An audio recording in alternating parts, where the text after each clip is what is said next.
दोस्तों, हमारा मन अनगिनत विचारों और चिंताओं से घिरा रहता है। हमारे दिमाग में जो बहुत सारे विचार पहले से ही हैं, उन्हीं की वजह से हम सही निर्णय नहीं ले पाते। कभी लगता है कि ये सही है, कभी लगता है कि वो सही है। अगर हमारा मन खाली हो जाए तो हम उसमें कुछ ऐसी चीज़ें डाल सकते हैं, कुछ ऐसे विचार डाल सकते हैं जिससे हम अपने मन की वकवक को शांत कर सकते हैं। जो विचारों का सैलाब हमारे मन में चलता रहता है, उन्हें हम रोक सकते हैं। और दोस्तों, अगर एक बार मन की बकबक रुक जाए तो फिर हम मन से जो चाहें वह करवा सकते हैं। इसलिए अगर आप मन की बकबक को शांत करना चाहते हो तो इस कहानी को आखिर तक जरूर सुनिएगा। तो चलिए कहानी शुरू करते हैं। एक नगर में एक नौजवान युवक रहता था। उसका नाम महेश था। उसे एक समस्या थी और उसकी समस्या ये थी कि उसका मन हर समय भटकता रहता था। उसके मन में हर समय कोई ना कोई नकारात्मक विचार चलते रहते थे। उसके मन की बकबक कभी शांत नहीं होती थी। वह जब भी कोई कार्य शुरू करता था तो उससे कुछ अलग ही कर देता। कभी वह अपने अतीत के बारे में सोचकर बताता था कि काश मैंने उस काम को उस समय ऐसे कर दिया होता, कि उस काम को वैसे कर दिया होता। या फिर वह अपने भविष्य के बारे में सोचता रहता और बड़बड़ाता रहता कि कहीं भविष्य में ऐसा हो गया तो क्या होगा, कहीं मैं असफल हो गया तो क्या होगा, अगर मुझसे कोई गलती हो गई तो लोग मेरा मजाक उड़ाएंगे। और ऐसा ही कई सारे नकारात्मक और असफलता भरे विचार उसके मन में आते रहते थे। महेश हमेशा ही अपने विचारों में खोया रहता था। वह अपने विचारों से मुक्ति पाना चाहता था। महेश चाहता था कि उसके मन में कोई भी फालतू के विचार कभी भी ना आए, लेकिन हर समय विचारों का सैलाब उसके मन में उठता ही रहता। इसलिए जीवन में वह बहुत परेशान हो गया था। फिर एक दिन उसे किसी ने बताया कि यहाँ पास के ही जंगल में एक बौद्ध भिक्षु रहते हैं, उनके पास जाओ, वह तुम्हारे मानसिक समस्या का समाधान अवश्य कर देंगे। ये सुनकर महेश तुरंत ही बौद्ध भिक्षु के पास चला जाता है और अपनी सारी समस्याएं उन्हें बताता है। बौद्ध भिक्षु भी महेश की बातों को बड़े ही ध्यान से सुनते हैं और उससे कहते हैं कि तुम मुझसे क्या जानना चाहते हो। ये सुनकर महेश कहता है, हे गुरुदेव, मैं अपने मन को शांत व खाली करना चाहता हूँ। मैं आपसे ये जानना चाहता हूँ कि मन को खाली व शांत कैसे करते हैं। मेरा मन हर वक्त विचारों से भरा रहता है। मेरा ध्यान एक जगह लग ही नहीं पाता, जिसके कारण मेरा हर काम बिगड़ जाता है, हर काम में समस्या आ जाती है। मैं एक कार्य प्रारंभ करता हूँ, फिर नकारात्मक विचारों के कारण दूसरे कार्य पर पहुँच जाता हूँ।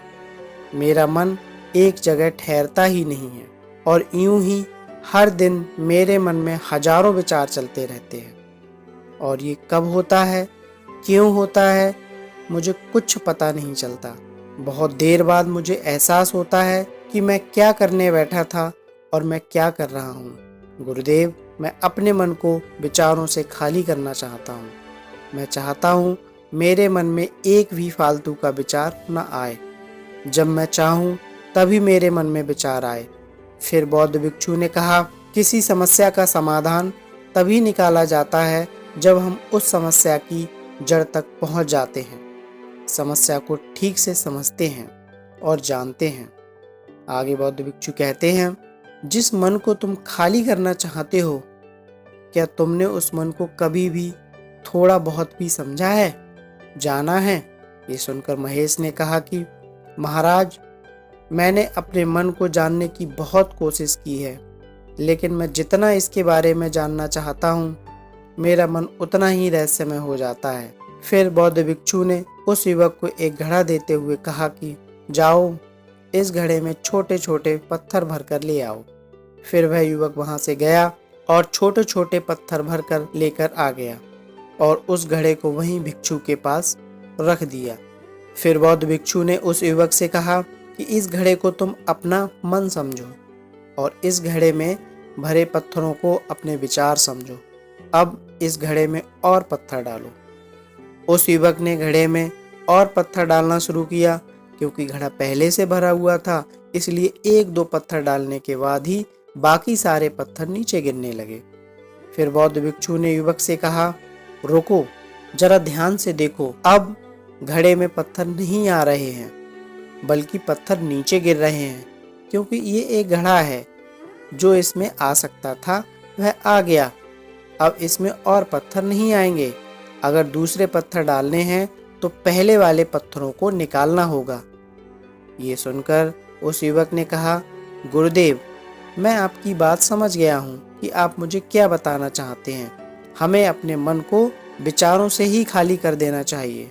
महेश की ये बात सुनकर बौद्ध भिक्षु मुस्कुराने लगे और कहा, पहले मेरी पूरी बात तो सुन लो, उसके बाद मन को खाली कर लेना। फिर बौद्ध भिक्षु ने उस युवक से कहा, हमारा मन एक घड़े के बिल्कुल उल्टा है, क्योंकि घड़े को तुम पत्थरों से भर सकते हो, लेकिन मन को विचारों से नहीं भर पाओगे, क्योंकि मन तो हमेशा खाली ही रहता है। ये सुनकर महेश ने कहा, गुरुदेव, मुझे आपकी बातें कुछ समझ नहीं आ रही हैं।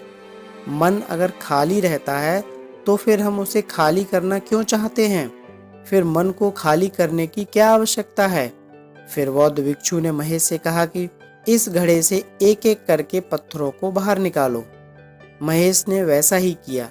वह घड़े में से एक एक करके पूरे पत्थरों को बाहर निकालता रहा और ऐसा करते करते अंततः घड़ा खाली हो गया। फिर बौद्ध भिक्षु ने उस युवक से कहा, देखा तुमने, जब एक एक करके तुमने पत्थरों को बाहर निकाला तो ये घड़ा खाली हो गया। अब तुम इस घड़े में कोई भी पत्थर डाल सकते हो, दूसरे पत्थर डाल सकते हो, या फिर उन्हीं पत्थरों को दोबारा डाल सकते हो। आधा भर सकते हो या फिर पूरा भी भर सकते हो। फिर महेश कहता है, गुरुदेव, मैं भी तो यही कह रहा हूँ कि मुझे अपने मन को खाली करना है। ये तो एक पत्थर है जिसे आसानी से निकाला जा सकता है और घड़े को खाली किया जा सकता है, लेकिन गुरुदेव, मैं अपने मन को खाली कैसे करूं? फिर बौद्ध भिक्षु ने कहा, इस घड़े में एक पत्थर डालो और दो पत्थर निकालो। ये सुनकर महेश ने कहा, गुरुदेव, ये कैसे हो सकता है? जब इस घड़े में एक पत्थर होगा तो एक ही पत्थर तो निकलेगा, दो कैसे निकलेंगे? फिर बौद्ध भिक्षु ने कहा, अच्छा, ऐसा नहीं हो सकता तो ऐसा करो कि इस घड़े में दो पत्थर डालो और चार निकालो। महेश ने कहा, महाराज, ऐसा कैसे हो सकता है? ये कोई चमत्कारी घड़ा तो है नहीं कि एक डालो दो निकालो और दो डालो चार निकालो। ये सुनकर बौद्ध भिक्षु ने कहा, ये घड़ा तो चमत्कारिक नहीं है, लेकिन तुम्हारा मन तो चमत्कारिक है। उसमें से अगर तुम एक विचार बाहर निकालते हो तो उसके साथ साथ दो विचार आते हैं, और जब तुम उन दो विचारों को पकड़ते हो तो उसके साथ चार विचार और निकलते हैं, और फिर ऐसा करते करते विचारों की एक लंबी श्रृंखला बन जाती है, और फिर तुम कहीं नहीं रुकते, एक के बाद एक विचारों को पकड़ते जाते हो।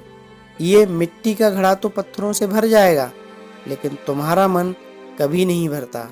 वह हमेशा खाली है, लेकिन वह खाली नहीं करता। ये एक मन की माया है कि सब कुछ है लेकिन फिर भी कुछ नहीं। फिर महेश ने कहा, गुरुदेव, मैं आपकी बात समझ रहा हूँ, लेकिन क्या मैं हमेशा अपने विचारों के जाल में ही फंसा रहूंगा? क्या मन के इस माया जाल से निकलने का कोई रास्ता नहीं है? फिर बौद्ध भिक्षु ने कहा, इस मिट्टी के घड़े में आधे पत्थर भर दो।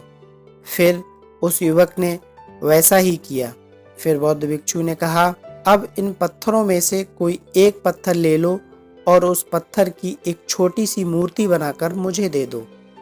मैं जानता हूँ कि तुम एक अच्छे कलाकार हो। महेश ने एक पत्थर निकाला और उस पत्थर को बौद्ध भिक्षु के सामने ही तराशने लगा। पत्थर को तराशते वक्त उसे लगा कि ये पत्थर अच्छा नहीं है। फिर उसने दूसरा पत्थर घड़े से निकाला, लेकिन उसे वह पत्थर भी पसंद नहीं आया।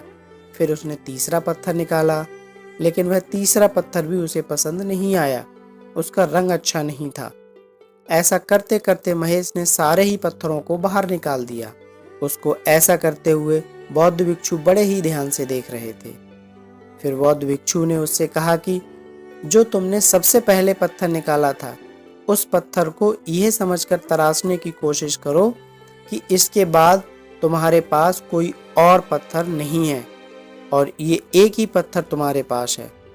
फिर महेश ने जैसा गुरुदेव ने कहा उसी एक पत्थर को लेकर तराशना शुरू कर दिया और उसने उस पत्थर से एक बहुत ही सुंदर मूर्ति बनाई और बौद्ध भिक्षु को भेंट की। और फिर बौद्ध भिक्षु से कहा, गुरुदेव, इस पत्थर से इतनी सुंदर मूर्ति बन सकती थी, मैं ये सोच भी नहीं सकता था। महेश की बात सुनकर बौद्ध भिक्षु ने कहा, जब हमारे पास और कोई दूसरा विकल्प नहीं होता है तब हम उस विकल्प में ही संपूर्ण ऊर्जा लगा देते हैं और उसी को सबसे बेहतर बनाते हैं। और जब हमारे पास कई सारे विकल्प होते हैं तो हम पत्थर चुनते भी नहीं और मूर्ति भी नहीं बनाते। ठीक ऐसे ही हमारा मन भी एक विचार के पीछे हजारों विकल्प खोलकर रख देता है और एक मुख्य विचार को छोड़कर उन हजारों फालतू के विचारों में उलझकर रह जाता है। फिर महेश ने कहा, गुरुदेव, मैं आपकी बातों को बहुत अच्छे से समझ गया हूँ, लेकिन अब मुझे क्या करना चाहिए? आप मेरा मार्गदर्शन करें। बौद्ध भिक्षु ने उस युवक से कहा कि मन को खाली करना, साफ करना 1-2 दिन का काम नहीं है, ये बहुत लंबी प्रक्रिया है। तो क्या तुम इसके लिए तैयार हो? महेश कहता है, जी गुरुदेव, मैं तैयार हूँ, चाहे कितनी भी लंबी प्रक्रिया क्यों ना हो। फिर बौद्ध भिक्षु ने महेश से कहा कि मन को खाली व नकारात्मक विचारों से दूर रखने के 6 तरीके हैं। आओ उन्हें एक एक करके समझते हैं। पहला तरीका है कि ऐसे लोगों का साथ छोड़ दो जो तुम्हें कमजोर, पिछड़ा हुआ और लक्ष्यहीन महसूस कराएं। अक्सर हमारे आसपास ऐसे लोग बहुत होते हैं जो पद और धन में ऊपर होते हैं और इसी पद और धन के घमंड में वह अपने से नीचे के लोगों को कुछ भी नहीं समझते। इसलिए ऐसे लोगों के पास नहीं रहना चाहिए। और ऐसे लोग अपने से छोटे लोगों को हमेशा यही महसूस कराते हैं कि आप कितने छोटे हैं और इसलिए वह छोटे लोग अपने जीवन में कुछ बड़ा हासिल कर ही नहीं सकते। इसके अलावा कई बार हमारे मित्र और घर परिवार के सदस्य भी ऐसे होते हैं जो अक्सर हमें छोटा महसूस कराते हैं, हमें नीचा दिखाने की कोशिश करते हैं, लोगों के सामने हमारा मजाक बनाते हैं। तो ऐसे लोगों से जितना दूर हो सके उतना दूर रहो। ये लोग ऐसे होते हैं कि तुम्हारी नज़रों से तुम्हारी गरिमा को दूर करके तुम्हें लक्ष्यहीन बना देते हैं और फिर तुम्हें खुद की काबिलियत पर शक होना शुरू हो जाता है। तुम्हारे अंदर खुद के प्रति नकारात्मक भावनाएं आ जाती हैं और ये नकारात्मक विचार तुम्हें मानसिक तनाव और चिंता की ओर ले जाते हैं। फिर बौद्ध भिक्षु दूसरा तरीका बताते हुए कहते हैं कि तुम बहुत ही कम और चुनिंदा लोगों को ही अपना मित्र बनाओ। ऐसे लोगों को ही अपना मित्र बनाओ जिनसे तुम कुछ सीख सकते हो, जिनकी तुम इज्जत कर सकते हो, जो तुम्हारी भावनाओं को समझ सकें, जिनकी सोच तुमसे मेल खाती हो, जो जीवन में तुम्हें आगे बढ़ने में सहायता करें। हमारे जीवन और चरित्र में हमारे माँ बाप के बाद हमारे मित्रों का ही सबसे ज़्यादा योगदान होता है। इसलिए मित्रों का सही होना भी बहुत आवश्यक है। ऐसा कहा भी जाता है, तुम उन लोगों का प्रतिबिंब हो जिनके साथ तुम सबसे ज़्यादा वक्त बिताते हो। अगर तुम्हारे आसपास के लोग जिनके साथ तुम सबसे ज़्यादा वक्त बिताते हो वह ईमानदार हैं तो तुम भी धीरे धीरे ईमानदार होना शुरू कर दोगे, और अगर वह लोग अमीर हैं तो तुम भी धीरे धीरे अमीर बनना शुरू कर दोगे। कहने का अर्थ यही है कि तुम वैसा ही बन जाते हो जिस तरह के लोगों के साथ तुम अपना समय व्यतीत करते हो। किसी महान दार्शनिक ने कहा था कि तुम मुझे किसी भी इंसान के मित्रों से मिलवा दो, मैं उसके मित्रों को देखकर उस इंसान का भविष्य बता दूंगा। हमारी सबसे बड़ी समस्या ये है कि हम लोगों को ना नहीं बोल पाते। जिन लोगों के साथ हम रहना भी पसंद नहीं करते, ना चाहते हुए भी हमें उन नकारात्मक लोगों के साथ वक्त बिताना पड़ता है। इसलिए सबसे पहले हमें अपनी ज़िंदगी में उन लोगों को ना कहना आना पड़ेगा जिनके साथ रहकर हमें लगता है कि ये हमारी ज़िंदगी खराब कर रहे हैं। अगर ये हमारी ज़िंदगी में ना हो तो शायद हम ज़्यादा खुश रहें। बौद्ध भिक्षु आगे कहते हैं, तीसरा तरीका ये है कि तुम कभी भी अपना अतीत नहीं बदल सकते, लेकिन उससे सबक लेकर तुम अपना भविष्य अवश्य बदल सकते हो। इसलिए तुम्हें पूरी तरह से वर्तमान में रहते हुए उन चीज़ों पर, उन कामों पर ध्यान देना है जो तुम्हारे नियंत्रण में है, जिन्हें तुम आज कर सकते हो, अभी कर सकते हो। बौद्ध भिक्षु कहते हैं कि मेरी एक बात हमेशा याद रखना, केवल वर्तमान में ही रहकर भविष्य को संवारा जा सकता है, अतीत में रहकर नहीं। इसलिए वर्तमान में जीने की आदत डालो। चौथा तरीका है कि तुम स्वस्थ और पौष्टिक खाना खाओ। हमारा शरीर ऊर्जा से चलता है और हम जैसा खाना खाएंगे वैसी ही ऊर्जा हमारे शरीर को मिलेगी। अगर हमारा शरीर स्वस्थ नहीं रहेगा तो हमारा मन स्वस्थ कैसे रहेगा? जब शरीर बीमार रहता है तो मन में कई सारे नकारात्मक विचार आते हैं और स्वस्थ शरीर में ही स्वस्थ दिमाग का वास होता है। इसलिए शरीर को स्वस्थ व मजबूत रखना हमारी जिम्मेदारी है। बौद्ध भिक्षु कहते हैं कि पांचवा तरीका यह है कि रोज ध्यान करो। ध्यान करने का सबसे उपयुक्त समय सुबह या फिर रात को सोने से पहले होता है, लेकिन अगर तुम्हें ध्यान में गहरा जाना है तो सबसे उपयुक्त समय रात का ही होता है।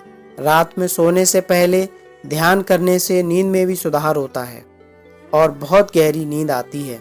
ध्यान करने के लिए तुम अपनी सांसों पर ध्यान केंद्रित कर सकते हो या फिर तुम अपने मन में उठने वाले विचारों पर भी अपना ध्यान केंद्रित कर सकते हो। मन में उठने वाले विचारों पर ध्यान केंद्रित करने से ध्यान करने वालों का ज़्यादा फायदा होता है, क्योंकि इसमें आसानी से गहरे ध्यान में उतरा जा सकता है। अगर तुम ध्यान नहीं कर सकते हो तो रोज खुद के साथ अकेले में वक्त बिताओ, खुद के व्यवहार को समझो, देखने की कोशिश करो कि मन में किस तरह के विचार उठ रहे हैं और क्यों उठ रहे हैं। बौद्ध भिक्षु आगे बताते हैं कि छठा तरीका यह है कि तुम नए नए जगह घूमने जा सकते हो, क्योंकि एक पुरानी कहावत है कि एक लंबी यात्रा आपको 100 किताबों के बराबर ज्ञान दे देती है। गौतम बुद्ध अपने जीवन काल में 9 महीने लगातार घूमते रहे थे। उनके भ्रमण करने का यही कारण था कि नए नए जगह जाने से ज्ञान की प्राप्ति के साथ साथ मन को एक नयापन भी प्राप्त होता है। नई जगह घूमने जाने पर हमारा मन उत्साहित रहता है। फिर बौद्ध भिक्षु कहते हैं, मन के जाल में कभी मत फंसो। मन को खाली करने की कोशिश मत करो। जीवन में ध्यान करना सीखो। अपने मन को केंद्रित करो, अपने ध्यान में एकाग्रता लाओ और जीवन में जो कर रहे हो उसे पूरी मेहनत के साथ अंतिम समझकर करो। उस काम को ऐसे करो कि उसके बाद तुम्हें कुछ और नहीं करना है। और फिर जब तुम दूसरे विचार पर कार्य करो तो बस उसी पर कार्य करो, किसी तीसरे विचार पर नहीं। मन के माया जाल से निकलना इतना आसान नहीं है, लेकिन ध्यान करने से सब कुछ पाया जा सकता है। तो दोस्तों, आपको ये वीडियो कैसी लगी कमेंट करके ज़रूर बताएं। ऐसे ही और भी वीडियो देखने के लिए हमारे चैनल आद्विक दर्शन को सब्सक्राइब जरूर कर लें और अपने मित्रों के साथ भी शेयर करें। मिलते हैं अगली वीडियो में। अपना ख्याल रखिए, खुश